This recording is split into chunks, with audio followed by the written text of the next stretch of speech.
You know, something still bothers me about this whole Madison Cawthorn debacle, saga, drama, whatever you want to call it. But it was recently, very eloquently I might add, put into words by none other than conservative commentator Charlie Sykes. And after reading what Sykes had to say, I realized what was bothering me about this the most, and that is, conservatives didn't give a damn about what Madison Cawthorn said or did, any of his extremism, any of his past lies. None of it mattered. The only thing that mattered was when he made these claims about, the sex parties and the drug abuse about Republicans themselves. At that point, they lost their collective minds and said, by God, we gotta do something about this kid. Let me read what Charlie Sykes had to say. It wasn't the tree punching, his racist website, the lying about his accident and his admission to the Naval Academy. It wasn't his incitement of the January 6th insurrection, the allegations of sexual misconduct, his threats of violence, or his accusation that Volodymyr Zelensky was a thug. Apparently none of that was enough to shake Kevin McCarthy's trust in the flamboyantly reprehensible young congressman. But now the GOP House leader is shocked to discover that Madison Cawthorn is a liar, a crackpot, and an all-around deplorable human being. And all it took was a few allegations about orgies and key bumps of cocaine.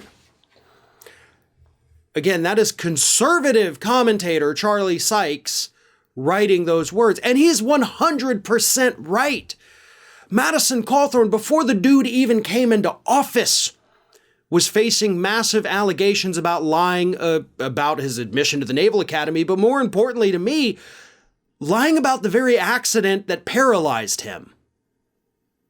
Like, that was all already open record. We all knew what happened, and the kid sat there lying to people about it, trying to gain even more sympathy, which you didn't need to do because you're going to get enough sympathy off of that already. It was a horrendous experience that nobody should go through, no matter how extreme and radical they are. But none of it mattered. The only thing that matters is that he embarrassed Republicans by possibly exposing, what actually happens behind the scenes in Washington, D.C., which, to be honest, is not even that big of a deal.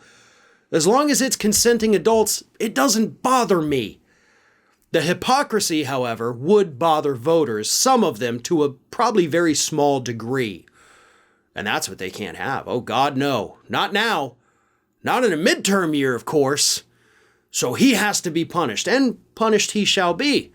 Because apparently more and more Republicans, including North Carolina Republican Senator Thom Tillis, are now starting to back his primary campaign challenger. They've had enough. Just don't want Cawthorn around anymore. It was totally fine up until about a week or so ago. But suddenly all things changed.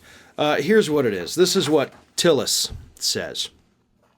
It comes down to focus on the district, producing results for the district, and in my opinion, Mr. Cawthorn hasn't demonstrated much in the way of results over the last 18 months. Well, technically you're not wrong about that, but that was an accurate statement a month ago.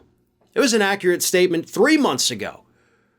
So where were you then, Tillis? You didn't care at that point, right? It was only until he embarrassed Republicans by possibly again spilling secrets. Now, he's admitted he exaggerated some, but other Republicans are now starting to speak out and saying, yeah, this is kind of true. So who knows what to believe at this point? But Madison Cawthorn is in trouble, electorally speaking, now that he's pissed off Republicans by publicly embarrassing them. He can embarrass himself all he wants. They're not going to say a word.